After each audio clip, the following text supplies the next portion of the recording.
پاکستانی ہی ہوں، یقین رکھو، ہاد نے کہا تو سعد کھسیا گیا۔ ماشاءاللہ، آپ کو دیکھ کر لگتا نہیں ہے، آپ اتنے مکمل انسان ہیں، شبہ سا ہو رہا تھا۔ سعد چھپا نہیں پایا۔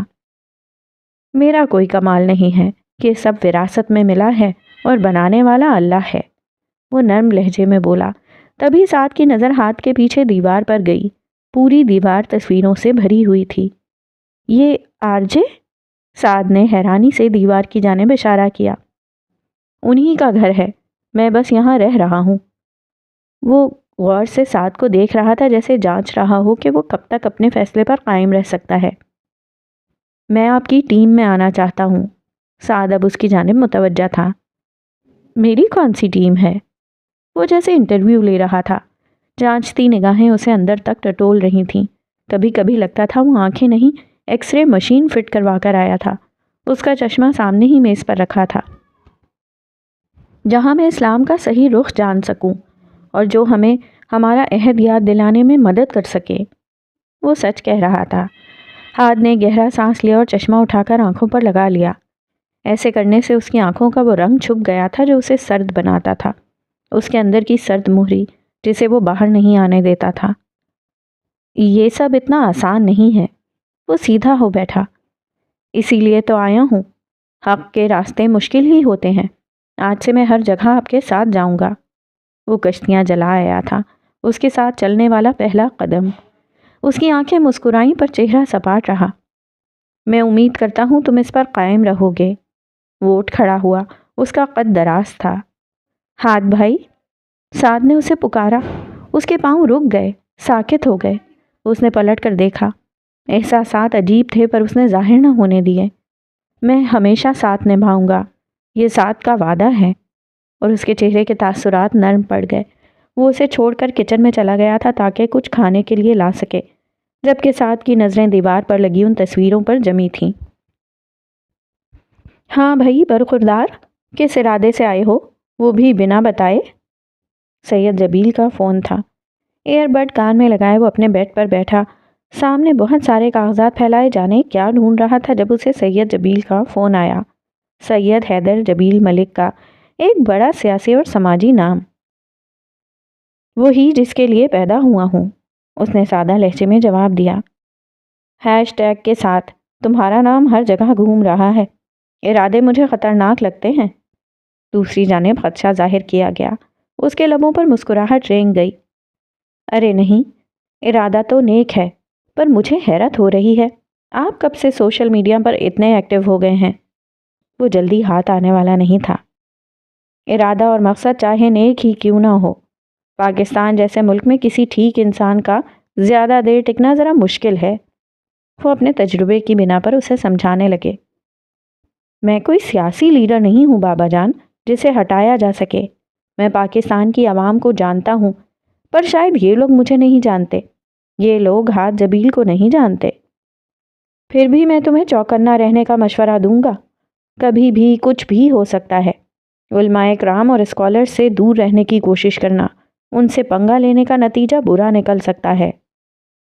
مجھے تو پیغام پہنچانا ہے، صحیح پیغام، باقی مجھے کسی سے کوئی مسئلہ نہیں۔ بھلا کا پرسکون لہجہ۔ یہ مت بھولو کہ تم پاکستان کے ساتھ ساتھ انگلینڈ کی نیشنلٹی رکھتے ہو، اسے تمہارے خلاف استعمال کیا جا سکتا ہے، تمہیں کچھ بھی بنایا جا سکتا ہے، ایک جاسوس، ایک دشمن، یا پھر کچھ بھی۔ سید جبیل کے دل میں ڈر تھا، پر نہ جانے کیوں ان کی نوجوان نسل ہمیشہ اس ڈر سے بری رہی تھی۔ مجھے کچھ نہیں ہوگا، یہی نیشنلٹی میرے کام آئے گی۔ اس کی بات سن کر سید جبیل نے گہرا سانس لیا۔ ماننے والے دن پیدا ہی نہیں ہوئی تھی میری اولاد۔ وہ اب خفا ہو گئے تھے، لاکھ سمجھانے کے باوجود بھی سب اپنی مرضی کرتے تھے۔ وہ ان کے خفا ہونے پر محظوظ ہوا۔ آپ خامخواہ ڈر رہے ہیں، یہ تم سب عام انسانوں کی طرح زندگی کیوں نہیں گزار سکتے؟ جبیل خاندان کا نام لوگوں کے ذہن سے محو ہو ہی نہیں سکتا نا؟ وہ خفا ہو کر اسے سناتے فون بند کر گئے، جبکہ اس نے اپنی پوری کوشش کی تھی سید جبیل کو اس کی طرف سے کوئی پریشانی نہ آئے۔ اس نے تو جبیل خاندان کا نام تک استعمال نہیں کیا تھا، پر سید جبیل کو اپنی اولاد کی وجہ سے کوئی پریشانی نہ آئے، ایسا ہو ہی نہیں سکتا تھا۔ اس وقت بھی سید جبیل اپنے کمرے میں تھے۔ سامنے ٹی وی پر خبریں چل رہی تھیں۔ ایک ٹاک شو تھا جہاں اس کا ذکر کیا جا رہا تھا۔ ایک بڑے مشہور اسکالر کہہ رہے تھے کہ ایسے بہت سے نوجوان آتے جاتے رہتے ہیں۔ ان کے مطابق یہ نیا لڑکا صرف توجہ لینے کے لیے یہ سب کچھ کر رہا تھا۔ سید جبیل نے غصے سے چینل بدلا اور سامنے منظر دیکھ کر ان کا منہ مزید کھل گیا۔ اسکرین پر نظر آتے لڑکے کو وہ فوراً پہچان گئے تھے۔ ادھم، ان کے لب ہولے سے بڑبڑائے۔ کسی شو کی ریکارڈنگ جاری تھی جہاں ماسیل نامی ایک بڑے آرٹسٹ کو اس کے فن کی بنیاد پر ایوارڈ سے نوازا جا رہا تھا۔ سیاہ ڈریس بینڈ میں ملبوس ایوارڈ ہاتھ میں تھامے وہ شخص کس قدر پیارا لگ رہا تھا۔ اس کی آنکھیں چمک رہی تھیں، یوں جیسے اس نے سب کچھ پا لیا ہو۔ یہ لڑکے مشہور ہوئے بنا جی ہی نہیں سکتے۔ انہوں نے جل کر ٹی وی بند کر دیا۔ اب وہ غصے سے کچھ بڑبڑا رہے تھے۔ وہ آئینے کے سامنے کھڑی اپنا جائزہ لے رہی تھی جب روز نے دروازے سے جھانکا۔ کہاں جانے کی تیاری ہو رہی ہے؟ وہ اسے دیکھتے اشتیاق سے پوچھنے لگی۔ آپ کے وہ دل پھینک ٹیچر مسٹر ماسیل صاحب ایوارڈ جیتنے کی خوشی میں مجھ سے چائے کی فرمائش کر رہے ہیں۔ اس نے دوپٹہ اٹھاتے جواب دیا۔ وہ تو پورے کے پورے تمہارے ہیں، میرے کب سے ہو گئے؟ وہ اب اندر آ گئی تھی۔ ویسے میں بہت خوش ہوں، چوتھا سال ہے انہیں بیسٹ آرٹسٹ کا ایوارڈ جیتتے ہوئے۔ آئی وش کہ میں ان سے تھوڑا پہلے ملی ہوتی۔ وہ اب اس کے پیچھے کھڑی تھی۔ آئینے میں ایمان کا وجود خوبصورت لگ رہا تھا۔ درمیانہ قد، نازک سراپا، صاف رنگت اور اوپر سے ذہانت۔ ہاں، ذہانت جو سب پر بھاری تھی۔ ایمان خاموشی سے دوپٹہ سیٹ کرتی رہی۔ ویسے مجھے یقین نہیں ہو رہا کہ تم ڈیٹ پر جا رہی ہو۔ اور ایمان کو لگا کسی نے کھینچ کر تھپڑ مارا ہو۔ اس کے ہاتھ تھم گئے۔ وہ بے یقینی سے آئینے میں اپنے پیچھے کھڑی روز کو دیکھنے لگی۔ اس کی بدلتی رنگت دیکھ کر روز کو اپنی غلطی کا احساس ہوا۔ میرا مطلب، ہمارے ہاں جب کوئی کپل اسپیشل ملتے ہیں تو اسے ڈیٹ کہتے ہیں۔ وہ زبردستی مسکرائی۔ سر پر دوپٹہ اوڑھتا اس کا ہاتھ ہوا میں ہی معلق تھا۔ ڈیٹ؟ یہ لفظ لگاتار اس کی سماعت سے ٹکرانے لگا۔ کیا وہ دوپٹہ اوڑھ کر ڈیٹ پر جا رہی تھی؟ اس کی اپنی سوچیں اب اسے کچلنے لگی تھیں۔ میری بات کو اتنا سیریس مت لو، میں تمہیں اچھے سے جانتی ہوں، مذاق کر رہی تھی۔ روز اس کی بدلتی رنگت دیکھ کر اب شرمندہ ہو گئی تھی۔ میں جانتی ہوں ڈیٹ کسے کہتے ہیں، پر میرا ایسا کوئی ارادہ نہیں ہے۔ وہ جو پہلے ہی منتوں سے مانی تھی، اس کا دل پھر بدل گیا تھا۔ اب وہ بیڈ پر بیٹھ گئی تھی۔ اب پیروں میں جرابیں پہنتی اپنے سنیکرز پہننے لگی تھی۔ روز اسے ہی دیکھنے لگی۔ اس کا حلیہ کہیں سے بھی ایسا نہیں تھا کہ وہ ڈیٹ پر جا رہی تھی۔ وہ ہمیشہ کی طرح ایک ہی حلیے میں تھی۔ سوری ایما، میرا وہ مطلب نہیں تھا۔ روز افسردہ ہو گئی، جبکہ ایمان خود پر قابو پانے کی ناکام کوشش کرنے لگی۔ ڈونٹ وری، اب تم نے ہمیں کپل مان ہی لیا ہے تو یہ بھی مان لو کہ میں ڈیٹ پر جا رہی ہوں۔ وہ اس کے عین سامنے کھڑی ہو گئی، زبردستی مسکرانے کی کوشش کرتی ہوئی نم آنکھوں والی ایما اسے اپنے دل کے بہت قریب محسوس ہوئی۔ روز نے بے اختیار اسے گلے لگا لیا۔ تمہیں مسٹر ماسیل یا میری خوشی کے لیے یہ سب کرنے کی ضرورت نہیں ہے۔ تم وہی کیا کرو جو تمہارا دل کرے۔ روز نے اس کے کان میں سرگوشی کی، جبکہ وہ یوں ہی ساکت کھڑی رہی۔ اس نے پلٹ کر روز کو گلے بھی نہیں لگایا تھا۔ دل اندر ہی اندر کہیں کرلایا تھا۔ وہ مجبور تھی یہ سب کرنے کے لیے۔ مجبور تھی وہ، کیسے اسے بتاتی؟ وہ دونوں لاس ایرینا بیچ پر بنے ایک پرائیویٹ کیفے میں بیٹھے تھے۔ ایمان نے بس ایک بار اسے مبارکباد دی۔ وہ اس کے سامنے مختلف حلیے میں تھا۔ اس ایوارڈ کے بعد اسے بہت سارے لوگ جاننے لگے تھے، کیونکہ اس نے یہ ایوارڈ پہلی دفعہ خود جا کر لیا تھا، ورنہ پہلے وہ اپنی جگہ کسی نہ کسی کو بھیج دیتا تھا۔ اور ماسیل نے یہ سب ایمان کے لیے کیا تھا، تاکہ اس لڑکی کو یہ نہ لگے کہ وہ کسی عام شخص کی محبت تھی۔ وہ ایسے شخص کی محبوبہ تھی جسے پوری دنیا دی بت ساز کے نام سے جانتی تھی اور اب پہچاننے بھی لگی تھی اس کے چہرے سے۔ اسی لیے ماسیل نے بکنگ ایسی جگہ کی تھی جہاں انہیں پرائیویسی مل سکے۔ تم خوش ہو میرے جیتنے پر؟ ماسیل نے سوال کیا۔ وہ دور امڑتی لہروں پر نظریں ٹکائے بیٹھی تھی۔ آپ خوش ہیں؟ ایمان نے الٹا سوال کیا۔ میرے لیے یہ پہلی بار نہیں ہے، میں پہلے بھی یہ ایوارڈ جیت چکا ہوں۔ وہ نرم لہجے میں بولا۔ وہ اسی حلیے میں تھا جس میں وہ ایوارڈ لینے گیا تھا۔ کوئی اور لڑکی ہوتی تو اس سے نظریں نہ ہٹا پاتی، پر محبوب تو ظالم ہوتا ہے، اور وہ بھی ظالم تھی۔ اسے فرق ہی نہیں پڑتا کہ اس کا چاہنے والا کس قدر شاندار شخص تھا۔ ایمان نے گردن موڑ کر اسے دیکھا۔ آنکھوں میں محبت کی الوہی چمک لیے وہ ایمان کو ہی تک رہا تھا۔ مجھے خوش کرنا اتنا آسان نہیں ہے، وہ نظریں اپنی چائے کی جانب جماتے بولی۔ یہ مجھ سے بہتر کون جان سکتا ہے؟ وہ دھیرے سے مسکرا دیا۔ انسانوں کو خوش کرنے کی کوشش بیکار ہے، وہ اب چائے کا گھونٹ بھرتے کہہ رہی تھی۔ میں ایسی کوششیں کرتا بھی نہیں ہوں، یہ تو صرف تمہارے لیے کر رہا ہوں۔ نہ کیا کریں، وہ فوراً بولی۔ کیوں نہ کروں؟ تم اپنے خدا کو خوش کرنے کے لیے جانے کیا کیا کرتی رہتی ہو، تو میں اپنے محبوب کو خوش کرنے کے لیے اتنا تو کر ہی سکتا ہوں۔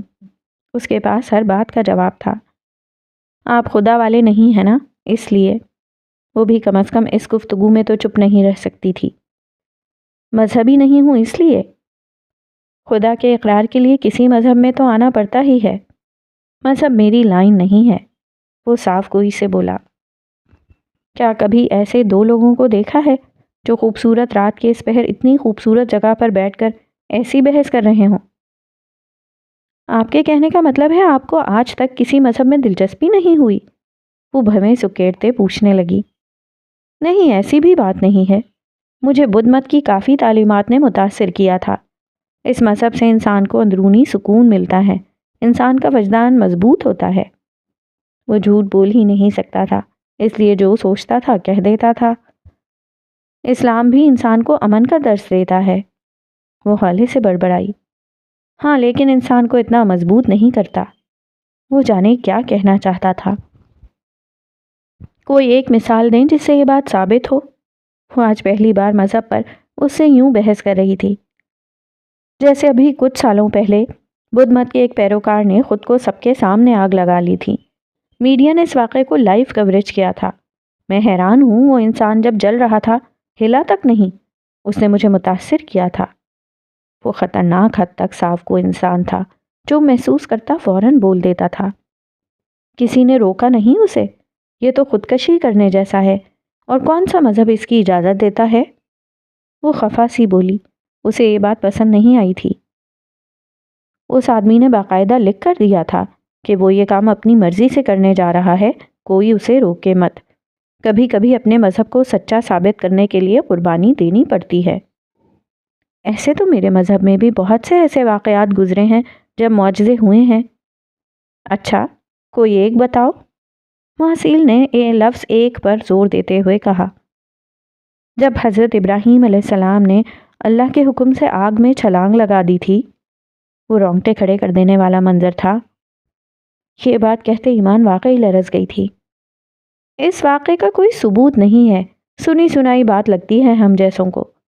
اس نے کتنے آرام سے کہا تھا، جبکہ ایمان کو آگ سی لگ گئی تھی۔ اور جس ویڈیو کی آپ بات کر رہے ہیں، کیا ثبوت ہے کہ وہ اصلی ہے؟ سوشل میڈیا کا دور ہے، آج کل تو کچھ بھی ممکن ہے۔ نقلی ویڈیو بنائی جا سکتی ہے، کچھ بھی کیا جا سکتا ہے۔ وہ بھڑک اٹھی تھی۔ او پلیز مس ایمان، یہ واقعہ لوگوں نے لائیو دیکھا تھا، کوئی مذاق نہیں ہے یہ۔ وہ پہلی بار خفا ہوا۔ جو وہ اپنی آنکھوں سے دیکھ چکا تھا اسے جھٹلا نہیں سکتا تھا۔ وہ ان لوگوں میں سے تھا جو غیب پر یقین نہیں رکھتے تھے۔ ہاں، تو آپ کو کس نے حق دیا کہ آپ دوسروں کے مذہب کا مذاق اڑائیں، اس کے معجزات کو نقلی کہیں؟ جس واقعے کو لوگوں نے آج دیکھا ہے، شاید کچھ سالوں بعد اس کے دیکھنے والے سبھی مر جائیں، اور تب آپ جیسے لوگ اسی بدھ مت کے واقعے کو کہیں گے کہ اس کا کوئی ثبوت نہیں ہے، یہ نقلی ہے، سب نقلی ہے۔ تب کیا جواب ہوگا اس بات کا؟ وہ خفا ہوتے غصے سے بولی۔ اسے پتہ ہی نہیں تھا کہ ماسیل کا مذہب کو لے کر نظریہ اتنا بگڑ چکا تھا۔ میں اس پر یقین رکھتا ہوں جو میں دیکھتا ہوں، جو میں سنتا ہوں، اور مجھے لگتا ہے تمہیں بھی غیب کی پٹی اتار دینی چاہیے۔ اور یہ بات ایمان کے دل پر لگی تھی۔ عبداللہ شہاب کی کاپی تھا وہ شخص، وہ عبداللہ شہاب جس نے اپنی آنکھوں اور اپنے کانوں پر یقین کر کے ایمان کو بہت سی اذیتوں سے نوازا تھا۔ کچھ باتوں کا تعلق ثبوت سے نہیں بلکہ غیب سے ہوتا ہے، ان پر بس یقین کیا جاتا ہے، اور آپ اپنا نظریہ اپنے تک رکھیں۔ میں نے کبھی آپ سے مذہب پر بحث نہیں کی، آپ بھی اپنے نظریات مجھ پر نہ تھوپیں تو اچھا ہوگا۔ وہ سپاٹ لہجے میں کہتی اٹھ کھڑی ہوئی۔ معصیل کو امید نہیں تھی کہ وہ اتنا برا مان جائے گی۔ ایمان، ڈونٹ بی سلی، وہ بھی اٹھا اور اس کا ہاتھ پکڑا تاکہ اسے جانے سے روک سکے۔ ایمان نے جھٹکے سے اپنی کلائی چھڑائی۔ وہ جانتی تھی دو الگ نظریات، دو الگ سوچ کے لوگوں کا ایک ساتھ رہنا کتنا مشکل تھا۔ وہ سلمیٰ بیگم اور عبداللہ شہاب کو نہیں بھولی تھی۔ وہ ان جیسی زندگی نہیں گزارنا چاہتی تھی۔ ڈونٹ ٹچ می، کبھی کوشش بھی مت کیجیے گا۔ اس کا لہجہ اتنا سرد تھا کہ ماسیل کا دل رک سا گیا۔ اس نے بے یقینی سے ایمان کو دیکھا۔ وہ ایسا نہیں چاہتا تھا۔ وہ تیزی سے وہاں سے نکلتی چلی گئی جبکہ ماسیل نے اپنا سر پکڑ لیا۔ وہ چاہ کر بھی اس لڑکی کو اپنے جیسا نہیں بنا سکتا تھا۔ وہ اکیلا بیٹھا رہ گیا۔ نیا اور پرانا الہاد۔ آج وہ کسی اور یونیورسٹی میں موجود تھا۔ اس نے انفارمیشن ٹیکنالوجی سے متعلقہ کام سعد کے حوالے کر دیا تھا جو اب اس کے ساتھ ہوتا تھا، اور اس کی ٹیم میں آنے کے بعد سعد کو پتہ چلا تھا کہ ہاتھ کون تھا۔ وہ النور اکیڈمی کا ایک بہت بڑا پروفیسر تھا۔ وہ صرف مذہب ہی نہیں بلکہ ہر موضوع پر لیکچرز دیتا تھا۔ UK میں اس کے اسٹوڈنٹس کی ایک کثیر تعداد موجود تھی جسے دیکھ کر سعد حیران رہ گیا تھا۔ نفسیات، سیاست، معاشرت، بزنس، سائنس اور نہ جانے کیا کیا۔ اس کے ریکارڈ سیشنز سن کر سعد کا دماغ کھل گیا تھا۔ اس کے دل میں ہاتھ کی عزت مزید بڑھ گئی تھی۔ اس وقت بھی وہ اسپاٹ لائٹ کی روشنی میں اسٹیج پر کھڑا نئے اور پرانے الہاد کے بارے میں ڈسکس کر رہا تھا۔ خدا کے وجود کا سوال ایک ایسا سوال ہے جو پوری انسانیت کو پریشان کرتا ہے۔ تھیسٹ دلیل دیتے ہیں کہ وہ حقیقت میں موجود ہے، جبکہ ایتھیسٹ کا کہنا ہے کہ وہ نہیں ہے۔ وہ سنجیدگی سے بول رہا تھا۔ الہاد کی کم از کم دو قسمیں ہیں، پرانا روایتی الہاد اور نیا الہاد۔ پرانا الہاد الہیاتی دلائل کو ان کا حق دیتا ہے، انہیں سمجھنے اور سمجھانے کی کوشش کرتا ہے، اور منطقی استدلال اور استدلال کے اصولوں کے مطابق ان کا جائزہ لیتا ہے۔ یوں کہہ لیں کہ پرانا الہاد منطق پر چلتا ہے۔ آپ لوگوں نے نوٹ کیا ہوگا کہ کچھ سال پہلے جو ملحد تھے ان کے پاس منطقیں ہوتی تھیں چاہے کیسی بھی ہوں، وہ ان کو لے کر بحث و مباحث کرتے تھے۔ وہ کم جذباتی ہوتے تھے۔ وہ سانس لینے کو رکا۔ جبکہ نئے الہاد کو بیان بازی، ناقص یا گمشدہ دلائل اور جذبات کی اپیل سے نشان زد کیا گیا ہے۔ بلا شبہ یہ نئے الہاد کے نتائج کو غلط نہیں بناتا، تاہم یہ تجویز کرتا ہے کہ نیا الہاد بہت ہی دیوالیہ قسم کا الہاد ہے، اور اس کے دلائل اتنے قابل نہیں کہ منطقی طور پر آگے بڑھ سکیں۔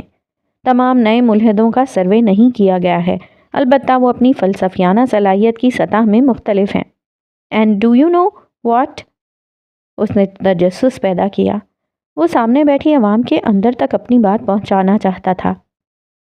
یہ جو نئے ملحد نکل رہے ہیں نا مارکیٹ میں، انہیں الہاد کا معنی تک نہیں پتا، صرف کول دکھنے کے چکر میں اور کبھی کبھی اپنے سے اونچے لوگوں کی پیروی کرنے کے چکر میں یہ اندھے کنویں میں گر رہے ہیں۔ وہ ٹھیک ہی تو کہہ رہا تھا۔ وہ سائیکالوجی جانتا تھا اور یہ بھی جانتا تھا کہ لوگ کیسے دوسروں کی سائیکالوجی سے کھیلتے تھے۔ مسٹر ہاد، میرا ایک سوال ہے۔ یہ ایک نوجوان لڑکی تھی جس کے بال کھلے تھے اور دوپٹہ تک نہیں تھا۔ میں نے آپ کے سارے سیشنز سنے ہیں۔ آپ کہتے ہیں کہ انسان کو اپنی پہچان کرنی چاہیے۔ آپ کو نہیں لگتا پاکستان جیسے ملک میں جہاں عوام کے پاس کھانے کو کچھ نہیں ہے، جو بس یہ سوچتے ہیں کہ 2 وقت پیٹ بھرنے کو روٹی مل جائے، وہ لوگ کیسے اپنی پہچان کے بارے میں بات کریں گے؟ جبکہ بہت سارے بڑے فلاسفرز کہتے ہیں کہ انسان اس وقت ہی اپنی پہچان کے لیے نکلتا ہے جب وہ محفوظ ہوتا ہے۔ آپ کا کیا خیال ہے؟ ہاد نے غور سے لڑکی کی بات سنی اور پھر ہولے سے مسکرا دیا۔ وہ یوں مسکراتا ہوا بہت دلکش لگتا تھا۔ اس کے لبوں کے قریب مائکرو فون تھا۔ میں اکثر حیران ہوتا ہوں کہ ہم اس عجیب گیم کا حصہ ہیں جہاں سمجھا جاتا ہے کہ اسٹوڈنٹس کے ہاتھوں میں صرف کتابیں اچھی لگتی ہیں، اور کتابیں بھی صرف سلیبس کی، اور یہ صرف مسلمان بچوں کے ساتھ ہی کیوں ہے؟ پھر میں سوچتا ہوں کہ ہماری جنریشن مجبوری کی وجہ سے سلیبس یعنی کورس کی کتابیں پڑھتی ہے۔ پھر میں نے جانا کہ نہیں، ان میں کچھ عوام ایسی بھی ہے جو کتابیں پڑھتی ہے، لڑکیوں کے لیے ناولز اور لڑکوں کے لیے وہ کتابیں جو ان کا برین واش کر سکیں، فلسفہ، سو کالڈ فلسفہ۔ اس کے لہجے میں طنز تھا۔ تو ایٹ لیسٹ لڑکیوں نے ناول سے ہٹ کر کتابیں پڑھنا شروع تو کی ہیں، جہاں سے وہ تھوڑا ریشنل ہو کر سوچ سکیں۔ اس نے مائک تھامے کھڑی لڑکی کی جانب دیکھا۔ میں جانتا ہوں آپ میسلو کی بات کر رہی ہیں، اور میں حیران ہوں کہ آپ مسلمان ہوتے ہوئے اس تک تو پہنچ گئی ہیں، پھر اسلام کے بیسک تک کیوں نہ پہنچ پائیں؟ اس کا سیشن انگلش میں تھا اور اس کا ایکسنٹ برٹش تھا۔ بہت ساری ایسی لڑکیاں جنہیں اس سیشن میں کوئی دلچسپی نہیں تھی، وہ صرف اسے دیکھنے اور اسے سننے آتی تھیں۔ آپ لوگوں میں سے کون کون میزلو کو جانتا ہے؟ اس کے سوال پر ایک نے ہاتھ کھڑا کیا تھا۔ وہ کہتا ہے کہ ایک انسان تبھی خود ہی پہچان کی جانب بڑھ سکتا ہے جب اس کے پاس کھانے کو کچھ ہوگا، جب وہ محفوظ ہوگا، جب لوگ اس سے محبت کریں گے، جب وہ کسی مقام پر ہوگا، اس کی کچھ عزت ہوگی، تبھی وہ اپنی پہچان کی جانب بڑھے گا۔ یہ بیسک سا اصول ہے، آپ لوگوں نے سلیبس میں بھی پڑھا ہوگا، یعنی پہچان کا مرحلہ سب سے آخر میں آتا ہے۔ ایسا کیوں؟ اس نے ہال میں بیٹھی عوام کی جانب دیکھا۔ ہمارے پیٹ بھر جائیں تو ہم کیا کرتے ہیں؟ ایک اور سوال کیا۔ ہم بے فکر ہو جاتے ہیں، اور بے فکرہ انسان کیسے خود کی پہچان کر سکتا ہے؟ بہت سادہ سی بات ہے، ایک انسان اپنی صلاحیتوں کا استعمال تبھی کر سکتا ہے جب وہ کسی مشکل میں ہوتا ہے۔ آپ لوگوں نے اکثر دیکھا ہوگا کہ ایک کمزور لڑکی کو اگر کوئی قتل کرنے کی کوشش کرے تو وہ بھی اپنی پوری جان لگا دیتی ہے تاکہ اپنے بچاؤ کر سکے۔ ایک ہرن شیر سے بچنے کے لیے بہت تیزی سے بھاگتی ہے۔ ہم اپنی جان بچانے کے لیے کسی حد تک چلے جاتے ہیں، پھر کیوں ہم آخر اس بات پر ضد کر کے بیٹھ جاتے ہیں کہ میرے پاس تو کھانے کو روٹی نہیں، مجھے کیا لینا دینا خدا سے، میرے پاس سب کچھ ہوگا تبھی میں خود کی پہچان کرنے کے لیے نکلوں گا۔ یہ غلط ہے۔ یاد رکھیں، فلاسفر بھی انسان ہی ہیں، ان کی ہر بات کو آنکھیں بند کر کے مان لینے کی ضرورت نہیں ہے۔ آپ بھی انسان ہیں، آپ کے پاس بھی اتنا ہی دماغ ہے، آپ بھی اتنا ہی سوچ سکتے ہیں۔ پھر کیوں ہم تباہ کر لینے والی کتابیں پڑھ کر خود کو تباہ کر لیتے ہیں؟ کیوں ہم اپنے دماغ سے نہیں سوچتے؟ وہ سانس لینے کو رکا۔ جب ہم سے اللہ نے رزق کا وعدہ کیا ہے، پھر کیوں ہم سوچتے نہیں ہیں؟ کیوں بھول جاتے ہیں کہ حضرت ابراہیم علیہ السلام نے اپنی خودی کے لیے کیا کچھ نہیں کیا؟ وہ تھی اصلی پہچان۔ ان کی دعا بھول گئے ہیں ہم؟ یہی ہمارا المیہ ہے اور یہی ہمارا زوال ہے۔ یعنی آپ کہنا چاہتے ہیں کہ انسان کے پاس کچھ بھی نہ ہو اگر وہ بھی خود کی پہچان کر سکتا ہے؟ دیکھیں نا، خودی تو ہے آپ کے اندر۔ جو چیز آپ کے اندر پہلے سے موجود ہے، آپ کو اسے باہر لانے کے لیے باہر کے فیکٹرز کیوں چاہیے؟ وائی؟ اس کے سوال کا کسی کے پاس کوئی جواب نہیں تھا۔ عبدل کے پلے کی شوٹنگ چل رہی تھی۔ اس نے بالوں کی چند لٹیں اب سبز، نیلی اور جامنی رنگ والی تھیں۔ اس کے ایک کان میں ابھی تک بالی تھی۔ اپنے کردار کے حساب سے اس نے اپنی گردن کے داہنی جانب ایک فالن اینجل کا ٹیٹو بنوا لیا تھا۔ آج اس کا پہلا دن تھا، اور جب وہ کردار کے مطابق تیار ہو کر آیا تو ایک پل کو ڈائریکٹر حیران رہ گیا تھا۔ اتنا اچھا فالن اینجل عبدل کے علاوہ اور کون ہو سکتا تھا؟ وہ پینٹ کے اوپر کیمیسول پہنے ہوئے تھا۔ اس کے کثرتی بازو نمایاں تھے، ان پر بنے ٹیٹو اور اس کا باکسر کا جسم اسے مضبوط ترین بنا رہا تھا۔ اس کی گرے آنکھیں، جنہیں کسی بھی لینس کی ضرورت نہیں تھی، اسے الگ ہی روپ بخشتی تھیں۔ وہ بھلا کیوں باکسنگ کرتا تھا؟ اسے تو ماڈل ہونا چاہیے تھا۔ بہت سارے لوگوں نے اسے دیکھ کر سوچا تھا، تمہیں ماڈل ہونا چاہیے، تم ماڈلنگ اچھی کر لو گے۔ سیٹ پر ایک لڑکے نے مفت میں مشورہ دیا تھا، مجھ پر کافی کیسز ہیں کیونکہ میں ہڈیاں بھی اچھی توڑ لیتا ہوں۔ اس کے سرد لہجے پر مقابل ڈر کر کھسک گیا تھا۔ وہ کسی سے دوستی نہیں چاہتا تھا، وہ ایمانے ہی تھی جس کے لیے وہ ڈھیر سارے تحفے لاتا تھا۔ وہ شوٹ سے فارغ ہوا تو اس نے اپنا فون دیکھا۔ کسی انجان نمبر سے کئی فون آئے تھے۔ وہ کال بیک کرنے کا عادی نہیں تھا۔ وہ اپنا بیگ اٹھاتا ڈریسنگ روم میں جانے لگا تو فون پھر سے بجنے لگا۔ ہیلو، اس نے فون کان سے لگایا۔ تمہاری وجہ سے، صرف تمہاری وجہ سے میڈم ہیزل نے اپنا سب کام چھوڑ دیا ہے۔ سمجھتے کیا ہو تم خود کو؟ کوئی بڑی توپ ہو؟ شالی غصے سے پھنکار رہی تھی۔ اس کی پیشانی پر لکیریں ابھریں۔ بالکل ہوں، بس خیال رکھنا تم نہ اڑ جاؤ میرے کسی دھماکے سے۔ اس کی شالی سے نہیں بنتی تھی۔ ایمانے کے بعد تو وہ جیسے بارود ہی بن گیا تھا، ہر وقت پھٹنے کو تیار۔ تم انتہائی خبیث، وہ دل ملائی۔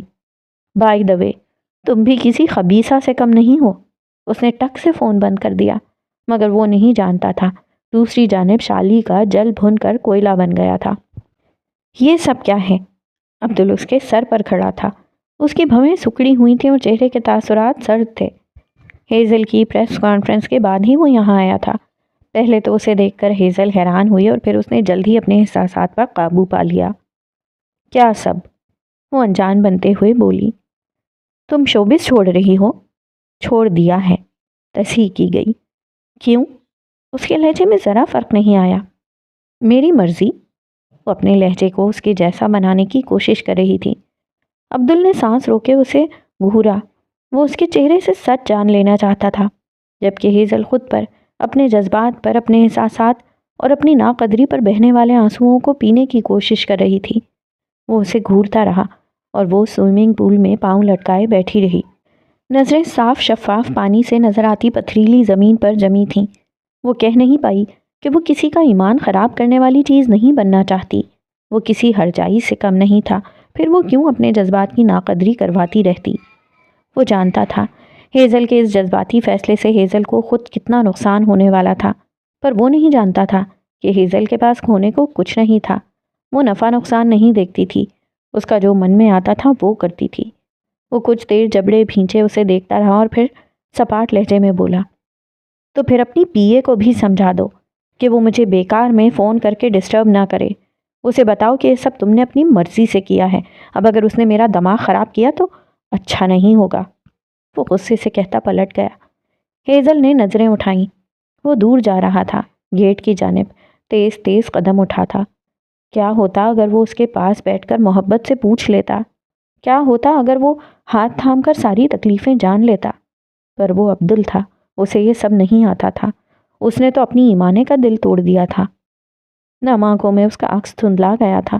کتنا پتھر دل تھا جسے ذرا پرواہ نہیں تھی، جبکہ عبدل نے گیٹ سے باہر آ کر گیٹ کو ایک زوردار لات رسید کی تھی۔ Dam it! اسے ہیزل سے اس بے وقوفی کی امید نہیں تھی۔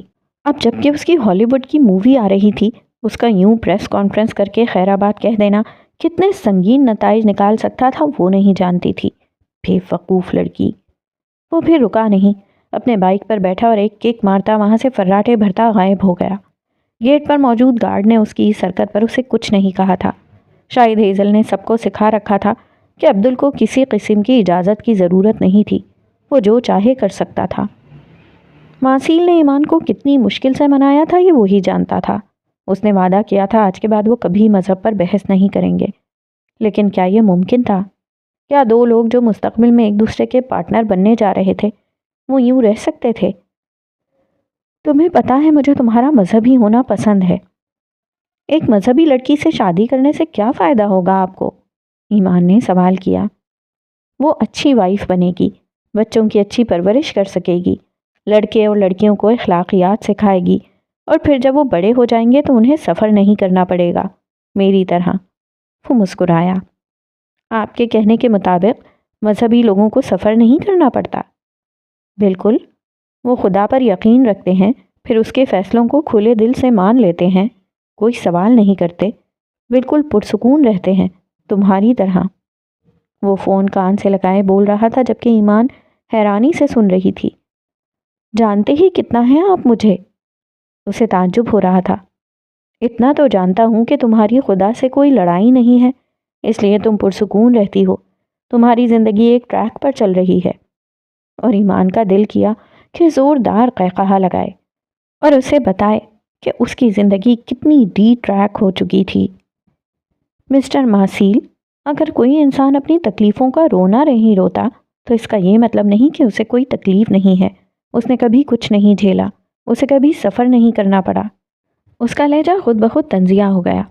تم مان رہی ہو تم خوش نہیں ہو؟ وہ جانے کیا اگلوانا چاہتا تھا۔ الحمدللہ میں بہت خوش ہوں، وہ فوراً بولی۔ سی دیٹس دا پرابلم، یہی مسئلہ ہے، تم مذہبی لوگ کتنے فیک ہوتے ہو، خاص طور پر تم ایمان۔ تم مان کیوں نہیں لیتی کہ خدا نے تمہارے ساتھ اچھا نہیں کیا؟ تم کیوں ہر وقت الحمدللہ بول کر فیک بنی رہتی ہو؟ عجیب ہے یار۔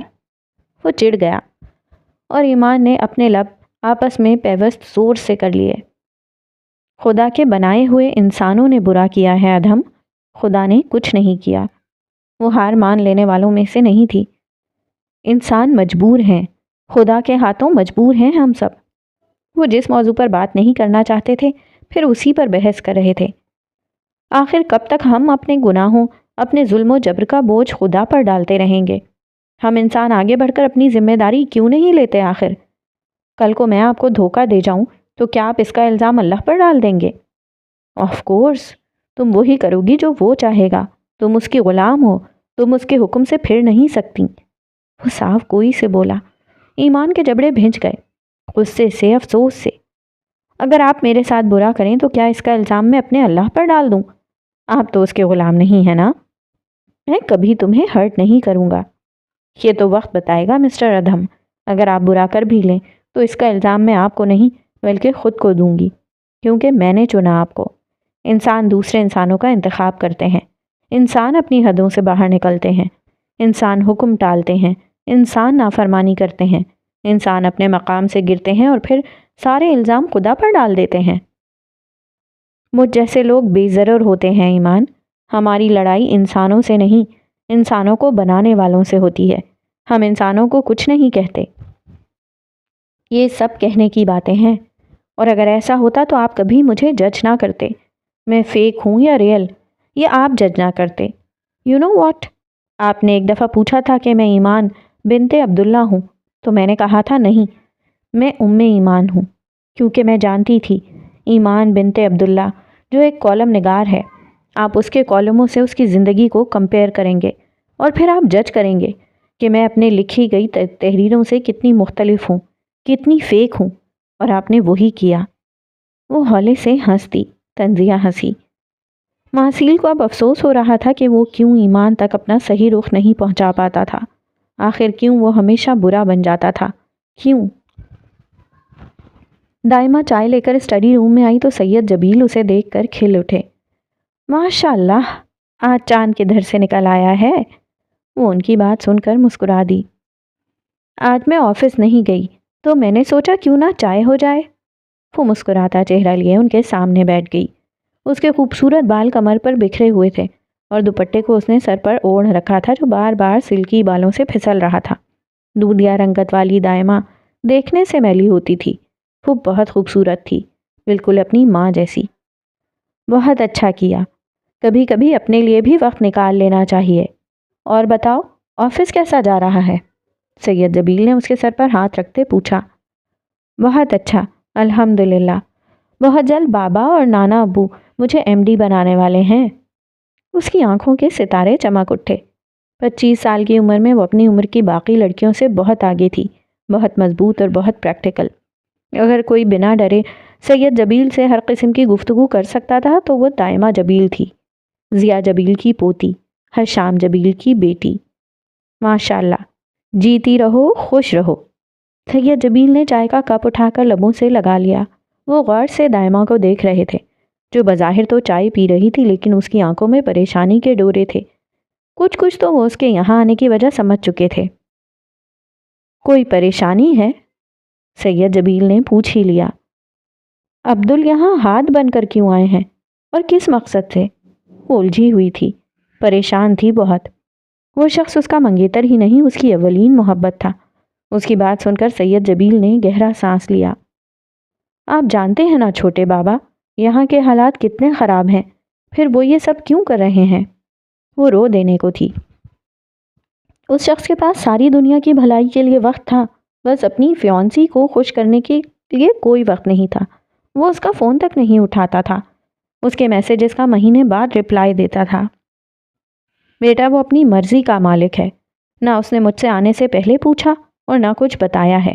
وہ جو ٹھان لے اس سے پیچھے نہیں ہٹتا، تم تو جانتی ہو نا۔ پھر اگر کچھ برا ہو گیا تو؟ اس کا دل ڈرا ہوا تھا۔ اسے کچھ نہیں ہوگا، تم پریشان مت ہو۔ سید جبیل نے اس کا گال تھپ تھپایا۔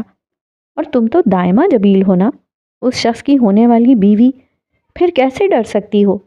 اسی کی طرح مضبوط بنو، سمجھ آئی؟ ہونے والی بیوی کے لفظ پر وہ جھینپ گئی۔ کتنے گلال اس کے چہرے پر کھل اٹھے تھے، یوں جیسے ساری اذیتیں دھل گئی ہوں، تکلیفیں ختم ہو گئی ہوں۔ اور ادھم بھیا کا کچھ پتہ چلا؟ اس نے فوراً بات بدل دی۔ ابھی کچھ دن پہلے دیکھا تھا ٹی وی پر۔ سید جبیل نے گویا دھماکہ کیا۔ کب؟ کہاں؟ دائمہ کی آنکھیں حیرت سے پھیلیں۔ کچھ دن پہلے ایوارڈ ملا تھا اسے کوئی۔ سید جبیل کی نظروں میں ادھم کا شاندار سراپا ابھرا۔ جو بننا چاہتا تھا وہ بن گیا ہے۔ سید جبیل کے چہرے پر اب سختی ابھری، وہی سختی جو آرجے کے لیے ابھرا کرتی تھی۔ آپ لوگ اسے معاف نہیں کر سکتے؟ دائمہ دکھی ہو گئی تھی۔ ہمیں اس سے کوئی شکوہ نہیں ہے، اس گھر کے دروازے اس کے لیے کھلے ہیں، پر انہوں نے بات ادھوری چھوڑ دی۔ دائمہ جانتی تھی پر کے آگے کیا بولتے بولتے رک گئے تھے وہ۔ آج بھی سید حویلی میں کسی ملحد کی کوئی جگہ نہیں تھی۔ دائمہ افسوس سے اٹھ کھڑی ہوئی۔ فکر مت کرو، سدھر جائے گا وہ، سدھرنا تو پڑے گا۔ جب آرجے کی زندگی میں کوئی حانم آ جائے تو وہ زیادہ دیر آرجے بن کر نہیں رہ سکتا، اسے روحان جبیل بننا ہی پڑتا ہے۔ سید جبیل کے لہجے میں آج بھی ویسی ہی کڑک تھی جیسی سالوں پہلے۔ دائمہ چونک گئی۔ کیا مطلب؟ وہ الجھ گئی۔ دامی بیٹا تم جاؤ اور اطمینان رکھو، عبدل اسے لے آئے گا، سید جبیل نے نرم لہجے میں کہا تو دائمہ نہ سمجھی کے عالم میں اسٹڈی روم سے باہر نکل گئی۔ ایبل کی کہانی۔ میری پرورش مذہب کے بغیر ہوئی اور مجھے نہیں معلوم تھا کہ خدا ہے یا نہیں۔ اپنے آپ کے علاوہ میں ایک اعلیٰ اور بہت بڑی طاقت کے ساتھ باقاعدہ گفتگو کرتا رہتا تھا، جس کے بارے میں مجھے یقین سے نہیں معلوم تھا کہ اس کا کوئی وجود ہے یا نہیں۔ آج ہاتھ کا لائیو سیشن تھا۔ وہ اپنے لندن کے ایک اسٹوڈنٹ کے ساتھ لائیو آیا تھا تاکہ آج کی جنریشن ایبل کی کہانی جان سکے کہ لندن جیسے شہر میں رہتے ہوئے اس نے خدا کی پہچان کیسے کی۔ لاکھوں کی تعداد میں لوگ انہیں جوائن کر چکے تھے۔ ایبل، لندن میں رہتے ہوئے آپ کو خدا کی ضرورت کیوں محسوس ہوئی؟ میرا مطلب وہاں تو سب کچھ ہے، پھر خدا کیوں؟ ہاد نے سوال کیا۔ میری زندگی میں ہر وقت جب میں نے محسوس کیا کہ میرے پاس اختیارات ختم ہو گئے، جب میرے پاس کرنے کے لیے کچھ نہیں بچا تو میں ہتھیار ڈال دیتا تھا۔ وہ خالص انگلش میں بات کر رہا تھا، اپنے بارے میں بتا رہا تھا۔ ایبل کی کہانی اس کی زبانی سب سن رہے تھے۔ اور ہتھیار ڈالنے سے میرا مطلب یہ نہیں کہ میں ہار مان لیتا تھا، بلکہ میں اس تصور کو تسلیم کرتا تھا کہ اب میری بس ہو چکی ہے اور یہاں سے کسی کو آگے حالات اپنی مرضی کے مطابق چلانے کی ضرورت ہے۔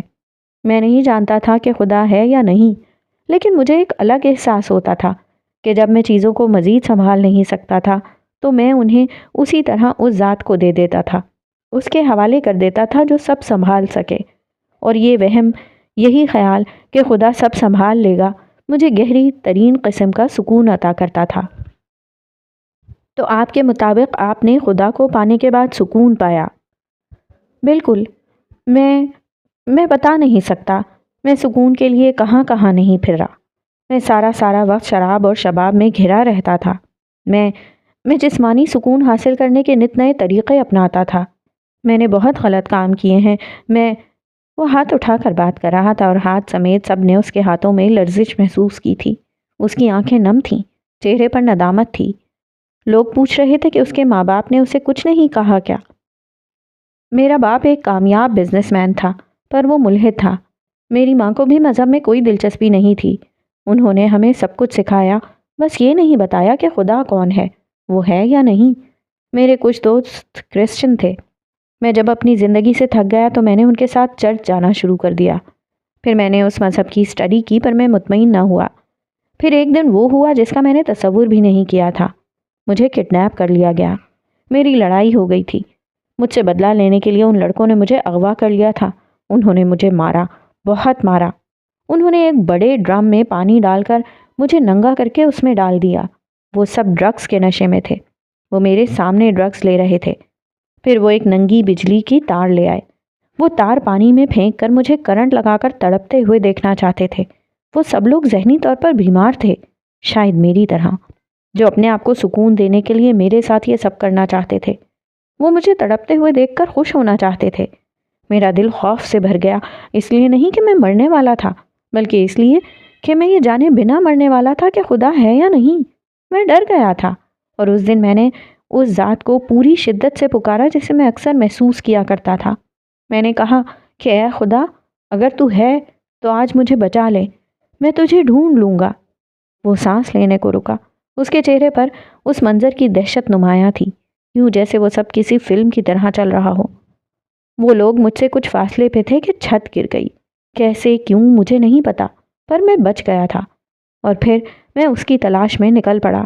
پھر میں نے سارے مذہبوں کا مطالعہ کیا، خدا کہیں بھی ایک نہیں تھا، جبکہ میرا دل ایک ذات پر اڑا تھا۔ پھر مجھے ایک کتاب ملی، سیرہ نبی صلی اللہ علیہ وآلہ وسلم، میں نے وہ پڑھی۔ پھر میں نے قرآن پاک کو پڑھا، اور تب میں نے جانا یہی تو تھا جس کی مجھے تلاش تھی، اور آج میں ایبل علی ہوں۔ وہ آخر میں مسکرا دیا، اور پھر کچھ دیر بعد سیشن سے چلا گیا۔ اب ہاتھ اکیلا تھا، وہ اپنی سحر انگیز شخصیت لیے بیٹھا تھا۔ مجھے افسوس بس اس بات کا ہے کہ لندن کے ایک ایبل نے ہمارے اللہ کو پال لیا، اور ہم جن کا اللہ تھا، ہم نے اسے کیسے گنوا دیا؟ کیسے؟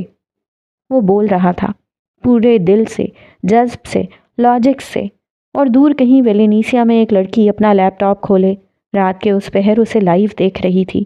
اس کی آنکھیں حیرت سے پھیل چکی تھیں۔ وہ نہ جانے کتنے مہینوں بعد اپنے اکاؤنٹ پر ایکٹیو ہوئی تھی، اور کتنے دن بعد اس نے مسٹر گرے کے نوٹیفیکیشن اوپن کیے تھے، پر سامنے موجود شخص کو دیکھ کر اس کا سانس اٹک چکا تھا، سینے کے مقام پر چبھن ہو رہی تھی۔ مسٹر گرے کے ساتھ بریکٹس میں اب ہاتھ لکھا تھا۔ وہ الجھنوں کا شکار تھی، بے یقینی کے زیر اثر تھی۔ وہ شخص جسے وہ پچھلے 4 سالوں سے اپنی ہر الجھن کا جواب مانگ رہی تھی، ہر سوال کر رہی تھی، وہ نکلا بھی تو کون، جسے اسے دیکھنے کی اجازت نہیں تھی؟ انٹرنیٹ نے جہاں فاصلے ختم کیے تھے، وہیں تکلیفیں بڑھا دی تھیں، اور وہ کس تکلیف میں تھی وہ کسی کو نہیں بتا سکتی تھی۔ لاکھوں لوگوں نے اسے جوائن کر رکھا تھا، اور وہ لاکھوں میں اسے بھلا کہاں نظر آتی؟ دل پر ڈھیروں بوجھ آ گرا، بہت سارے شکوے ابھرے جنہیں وہ زبان تک نہ لائی، ورنہ ماسیل جیت جاتا کہ وہ خوش نہیں تھی۔ وہ تو خوش تھی، اللہ نے اسے خوش رکھا تھا۔ بے چینیاں تو انسان اپنے لیے خود خریدتا ہے۔ وینش کا کزن عبدل، مسٹر گرے، یا پھر ہاد، آخر کون تھا وہ شخص؟ وہ بری طرح الجھی ہوئی تھی۔ وہ اب خود کو کوس رہی تھی کہ کتنا عرصہ ہو گیا تھا وہ ان سب سے دور تھی۔ اسے ماسیل نے اور پھر گھر کے حالات نے بری طرح الجھا کر رکھ دیا تھا۔ وہ پچھلے 6 مہینے سے کوئی کالم نہیں لکھ پائی تھی۔ وہ کسی روبوٹ کی زندگی جی رہی تھی، اور آج جب وہ اسے نظر آیا بھی تھا تو کیسے؟ اس کے روبوٹک وجود میں جنبش ہوئی۔ اس کا دل بری طرح مچل اٹھا تھا، اور اس کی تکلیف بڑھتی جا رہی تھی۔ وہ سفید سے سفید تر ہوتا جا رہا تھا، اور وہ کیا بن گئی تھی؟ مکمل سیاہی میں ڈوب چکی تھی۔ اس نے بے دلی سے لیپ ٹاپ بند کر دیا۔ وہ اس شخص کو گھنٹوں سن سکتی تھی۔ اس نے اسے پہلی بار بولتے دیکھا اور سنا تھا۔ وہ جا بجا تھا۔ انٹرنیٹ اس کے سیشنز اور ویڈیوز سے بھرا پڑا تھا، پر اس کے راستے میں ماسیل کھڑا تھا، ایک بت ساز۔ وہ کافی عرصے بعد سسکیوں سے روئی تھی۔ یہ کیا کر دیا میں نے؟ کیوں کیا اپنے ساتھ؟ وہ رو رہی تھی اور خود کو قصوروار ٹھہرا رہی تھی۔ اگلے دن وہ آفس گئی تو اس کی آنکھیں بری طرح سوجن کا شکار تھیں۔ نئے آفس میں اپنی جگہ بنانا کس قدر مشکل ہوتا ہے یہ وہی جانتا ہے جو اس دور سے گزرتا ہے۔ وہ صبح سے شام تک کام کرتی رہتی، درمیان میں بریک ہوتی تو وہ بھی ایسے ہی گزر جاتی۔ ایک شخص تھا جو اسے نوٹ کرتا تھا۔ 50 سالہ یہ شخص CEO کا پرسنل ملازم تھا جو وہ اپنے ساتھ پاکستان سے لائے تھے۔ وہ سالوں سے یہاں کام کر رہا تھا۔ یہ وہی شخص تھا جس نے پہلے دن ایمان سے اس کے رائٹر ہونے کا پوچھا تھا۔ بریک ٹائم ہوا اور وہ راؤنڈ لگاتا اس کے پاس آیا۔ السلام علیکم۔ اس نے کھوئی کھوئی ایمان کو سلام کیا۔ وعلیکم السلام حجاز بھائی، کیسے ہیں آپ؟ ایمان نے زیادہ تر لوگوں کو انہیں اسی نام سے پکارتے سنا تھا۔ میں بالکل ٹھیک ہوں۔ بچے یہ بتاؤ آج کل کیا لکھ رہی ہو؟ سوال ایسا تھا کہ اس کی مسکراہٹ اس کے چہرے سے غائب ہو گئی۔ وہ تو کچھ نہیں لکھ رہی تھی۔ آج کل کچھ نہیں لکھ رہی ہوں، وقت ہی نہیں ملتا۔ وہ پھیکا سا مسکرائی۔ سوجی آنکھوں سمیت وہ مسکراتی کتنے اچھے سے دھوکہ دے رہی تھی۔ کوئی مسئلہ نہیں ہے، جب وقت ملے تب لکھو۔ ہاں، سوچا کم کرو، تمہاری عمر نہیں ہے اتنا سوچنے والی۔ خوش رہا کرو، ٹھیک ہے نا؟ وہ اسے نصیحت کرتے جا چکے تھے۔ بریک ٹائم تھا۔ ایمان ان کے جانے کے بعد وہ ایپ اوپن کرنے لگی جہاں اس کے سارے کالم لکھے گئے پڑے تھے، اور پھر اس کی انگلیاں تیزی سے کی بورڈ پر پھسلنے لگیں۔ وہ بنا سوچے سمجھے لکھ رہی تھی، دنیا سے بیگانہ، کیوں جیسے پوری دنیا میں کوئی نہ ہو، صرف وہ اکیلی ہو، اور بادلوں کے اس پار آسمانوں کے اوپر موجود ایک ہستی اسے دیکھ رہی ہو۔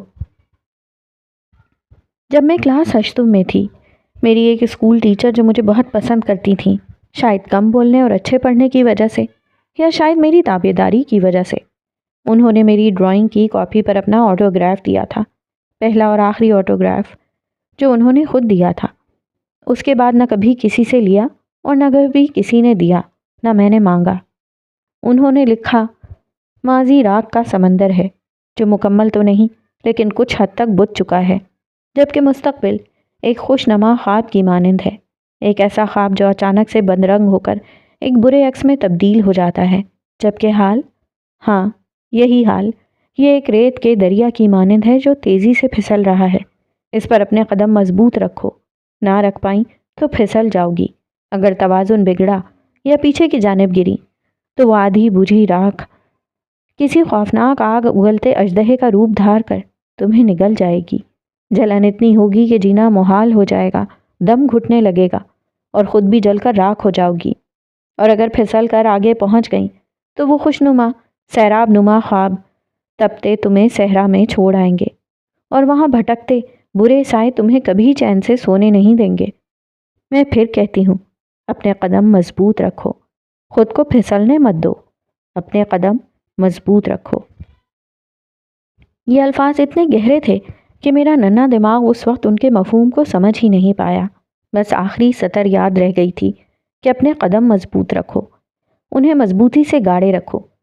آج تقریباً 8 سال بعد ان کے لفظوں کی سمجھ آئی ہے، اور اب میں انہیں ملنا چاہتی ہوں اور بتانا چاہتی ہوں کہ میں اپنے قدم مضبوط نہیں رکھ پائی میم، نہیں رکھ پائی، میں پھسل گئی ہوں۔ کبھی ماضی کی بجھ چکی راکھ کی چنگاریاں میرا وجود جلانے لگتی ہیں تو کبھی مستقبل کے برے سائے، وہ برے خواب مجھے سونے نہیں دیتے۔ مجھے لگتا ہے میں لمحہ بلمحہ ختم ہو رہی ہوں، میرا جسم بھربھرا ہو کر ریت کی مانند بہہ رہا ہے، سب ختم ہوتا جا رہا ہے، دھیرے دھیرے میرے اندر باہر سے سب ختم ہو رہا ہے۔ لیکن کبھی کبھی ان اندھیری گلیوں میں دور کہیں، بہت دور، ایک مدھم سی ٹمٹماتی روشنی نظر آتی ہے، کسی جگنو کی مانند، کسی بھٹکے ہوئے کو راستہ دکھانے کی غرض سے، اور میں بے ساختہ اس کے پیچھے بھاگنا شروع کر دیتی ہوں۔ اس اندھیر نگری سے خوف آنے لگا ہے، لیکن جتنا میں اس روشنی کے پیچھے بھاگتی ہوں اتنا ہی وہ مجھ سے دور ہوتی جا رہی ہے۔ کبھی کبھی تو نظر آنا بند ہو جاتی ہے، جب تھک ہار کر بیٹھ جاتی ہوں تو وہ پھر سے اپنی جھلک دکھلاتی ہے، میں پھر سے اٹھتی ہوں، پھر سے بھاگتی ہوں، لیکن اس تک نہیں پہنچ پا رہی ہوں۔ ایسا لگتا ہے جیسے وہ کوئی کھیل کھیل رہی ہے میرے ساتھ، خود ہی غائب ہو جاتی ہے، اور جب میں بری طرح ہارنے لگتی ہوں تو پھر اپنی جھلک دکھلا کر مجھے مکمل طور پر ہارنے سے باز رکھتی ہے۔ کبھی کبھی لگتا ہے یہ اندھیری گلیاں جن میں بھٹک رہی ہوں یہ باہر نہیں ہے، یہ تو میرے اندر کا اندھیرا ہے جو مجھے بھٹکائے ہوئے ہے۔ ہاں، میرے اندر کا اندھیرا، کبھی نہ ختم ہونے والا اندھیرا۔ کیا ہی اچھا ہو اگر کوئی ٹمٹماتا چراغ مل جائے، جیسے اندھے کو روشنی مل جائے، گونگے کو زبان اور بہرے کو سماعت، جیسے کسی معذور کو مضبوط سہارا، کسی بھٹکے ہوئے کو رہنما۔ شاید بھٹکنا مقدر میں لکھ دیا گیا ہے، لیکن میں جاننا چاہتی ہوں اس اندھیر نگری میں وہ کون سی ذات ہے جو مجھے مکمل طور پر بھٹکنے بھی نہیں دیتی؟ کون ہے وہ جو ایک مدھم سی روشنی کی جھلک دکھلا کر مجھے پھر سے سیدھے راستے پر چلنے پر مجبور کر دیتی ہے؟ کون سی ذات ہے جو مجھے گرنے کے بعد اٹھنے پر مجبور کر دیتی ہے؟ آخر کیوں؟ کیا رشتہ ہے میرا اس سے جو اندھیر نگری میں مجھے اکیلا نہیں چھوڑتا؟ کون ہے وہ؟ وقت کم ہے اور سوال زیادہ ہیں اور جواب جیسے ناممکن۔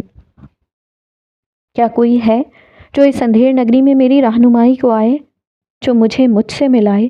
کوئی ہے؟ شاید کوئی نہیں ہے۔ اور تم کہتے ہو میں فیک ہوں، میں وہ نہیں جو دکھتی ہوں، جو کہتی ہوں۔ ہاں، تم سچ کہتے ہو، میں فیک ہوں، کیونکہ میں جو ہوں وہ تم کبھی دیکھ نہیں پاؤ گے۔ میں کیا ہوں تم کبھی محسوس نہیں کر پاؤ گے۔ میں ایمان بنت عبداللہ وہ نہیں رہی جو میں تھی۔ جو میں تھی تم مجھ تک نہیں پہنچ پاؤ گے، اور جو میں ہوں تم اسے محسوس نہیں کر پاؤ گے۔ میں تمہاری دسترس سے بہت باہر ہوں، کیونکہ میں اپنی دسترس میں بھی نہیں رہی۔ میں بھٹک گئی ہوں، ہاں میں بھٹک گئی۔ مبارک ہو، تم جیت گئے، میں ہار گئی، میں بھٹک گئی، میں تم جیسی ہو گئی ہوں۔ ایسا ہی چاہتے تھے نا تم، اور اب دھیرے دھیرے ختم ہو رہی ہوں۔ ہم شادی کب کریں گے؟ وہ پھر سے سوال لے آیا تھا، ایمان نے رک کر اسے دیکھا۔ ہمیشہ کی طرح وہ واک کرتے ہوئے ایمان کے ہاسٹل کی جانب جا رہے تھے۔ پہلے آپ کوئی جاب وغیرہ تو کر لیں، میرے گھر والے ایسے مانیں گے نہیں۔ کیا مطلب جاب کر لوں؟ میں کما تو رہا ہوں، اس نے اچنبھے سے پوچھا۔ بھویں سکڑ گئی تھیں، یوں جیسے ایمان نے پتہ نہیں کیا کہہ دیا ہو۔ اچھا، اور اگر میں کہوں کہ مجسمہ سازی چھوڑ دیں تو؟ ایمان نے الٹا سوال کیا۔ ماسیل ساکت ہوا۔ کیا مانگ رہی تھی وہ؟ اس سے کوئی جواب نہیں بن پایا۔ تم کہو تو میں جوا چھوڑ دوں گا۔ میں نے مجسمہ سازی کی بات کی ہے، اگر میں یہ شرط رکھ دوں تو کیا کریں گے آپ؟ اس نے پہلی بار ماسیل کے چہرے پر بے بسی دیکھی تھی۔ کسے چنتا وہ، ایمان یا پھر اپنی شناخت؟ پر کوئی وجہ بھی تو ہونا، وہ احتجاجاً بولا۔ بس میں کہہ رہی ہوں اس لیے۔ وہ جان بوجھ کر اڑی رہی، جاننا چاہتی تھی کہ کیا وہ اپنی شناخت آسانی سے چھوڑ دیتا۔ ہاں، میں چھوڑ دوں گا۔ وہ جو اپنی خوشی پر کسی کی جان بھی قربان کر سکتا تھا، وہ اس کی خوشی کے لیے اپنی شناخت قربان کرنے کو تیار تھا۔ ایمان نے حیرت سے اسے دیکھا۔ تو پھر کیا کمائیں گے، کیا کھائیں گے؟ وہ اب ٹریک پر آ رہی تھی۔ دیکھو ایمان، مجھے جاب کرنا نہیں پسند۔ میں نے 18-19 سال کی عمر میں ویلینیسیا آنے سے پہلے ایک بڑی گورنمنٹ جاب حاصل کی تھی، ٹیسٹ پاس کر کے، پر وہ میرے بس کا کام نہیں۔ میں جاب کرنے والا بندہ نہیں ہوں۔ وہ کتنی آسانی سے بتا رہا تھا، جبکہ ایمان افسردہ نگاہوں سے اسے دیکھنے لگی۔ عبداللہ شہاب کی ایک اور نشانی پوری ہو چکی تھی۔ وہ کما نہیں سکتا تھا، حلال رزق تو بالکل نہیں۔ تو پھر مجھے کیا کھلائیں گے؟ وہ چڑ گئی۔ عبداللہ شہاب کا خیال اس کے زخم ادھیڑ دیتا تھا۔ اس کے چڑھنے پر ماسیل نے گہری نگاہوں سے اسے دیکھا۔ تمہارے لیے میں جاب کر لوں گا۔ آخر کب تک؟ چند مہینے، پھر آپ کہیں گے مجھ سے نہیں ہوتا، پھر کیا کریں گے ہم؟ وہ سراپا سوال تھی۔ وہ خاموش رہا۔ یا پھر آپ چاہتے ہیں کہ میں جاب کروں گی اور ہم دونوں کا پیٹ پالوں گی؟ وہ طنزیہ لہجے میں بولی۔ اس کے چہرے تک پر کڑواہٹ تھی۔ ویسے تو اس میں کوئی برائی نہیں ہے، پر میں ایسا نہیں چاہوں گا۔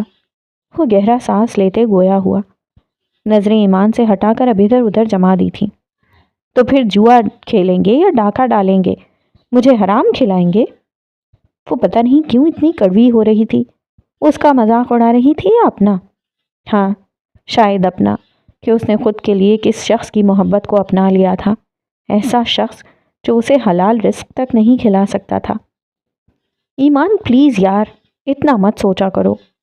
وہ اس کی اوور تھنکنگ سے پریشان تھا، اس لیے بے بسی سے بولا۔ مسٹر ماسیل، ایک بت بنانے کے علاوہ آپ کے پاس ہے ہی کیا؟ کوئی خوبی، کوئی ہنر؟ مجسمہ گری کو آپ سے چھین لیا جائے تو آپ کے پاس بچتا کیا ہے؟ ماسیل کے دل پر گھونسا پڑا تھا۔ وہ ماسیل دا بت ساس کو کہہ رہی تھی کہ اس کے پاس کچھ نہیں تھا، کوئی ہنر نہیں تھا۔ وہ بے یقینی سے اس کا چہرہ تکنے لگا۔ وہ بہت اکھڑی اکھڑی سی کھڑی تھی، چہرے پر ذرا بھی تازگی نہیں تھی۔ جواب کے بعد وہ زیادہ چڑچڑی ہو گئی تھی۔ پلیز ایمان، ایسے مت کہو، تم تو مجھے جانتی ہو۔ اس کا دل کیا ایمان کا ہاتھ تھام کر اسے اپنے دل کے جذبوں کی گہرائیوں تک محسوس کروائے۔ آپ کو کیا لگتا ہے جاب کرنا صرف آپ کے لیے مشکل ہے، باقیوں کے لیے بہت آسان ہے؟ وہ دونوں پتھریلی سڑک کے بیچ کھڑے تھے۔ یہ دیکھیں، ایمان نے شوز کے اندر سے اپنا داہنا پاؤں نکالا۔ اس نے موزے نہیں پہن رکھے تھے، اس کے پاؤں سوجے ہوئے تھے۔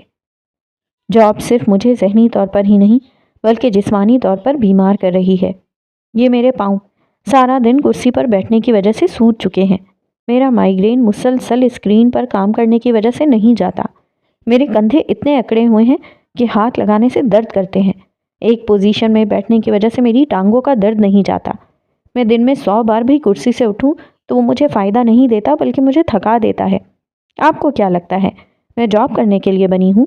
اتنا کچھ سہنے کے بعد میں پھر بھی جاب کر رہی ہوں، صرف اس لیے کہ حلال کما سکوں، اور آپ مجھے حلال کھلا نہیں سکتے۔ واو! آخری بات پر جیسے اس نے رکھ کر چپیڑ ماری تھی۔ ماسیل حیرت سے اسے دیکھ رہا تھا۔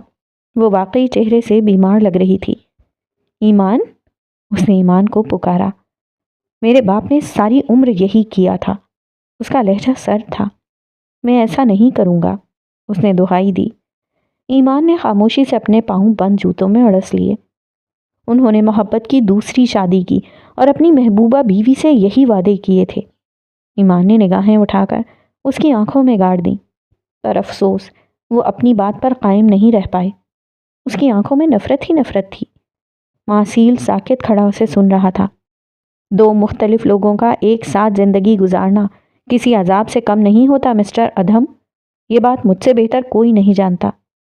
پھر وہ رکی نہیں، اس کے پاس سے نکلتی چلی گئی، اور پھر پیچھے ماسیل اپنا سر پکڑ کر رہ گیا تھا۔ وہ اسے بتانا چاہتا تھا کہ وہ کسی کی غلامی نہیں کر سکتا تھا۔ وہ تو اس لیے خدا سے بھی لڑتا رہتا تھا جو انسانوں کو اپنے احکامات پر چلنے کا کہتا ہے، پر وہ کہاں سننے والی تھی۔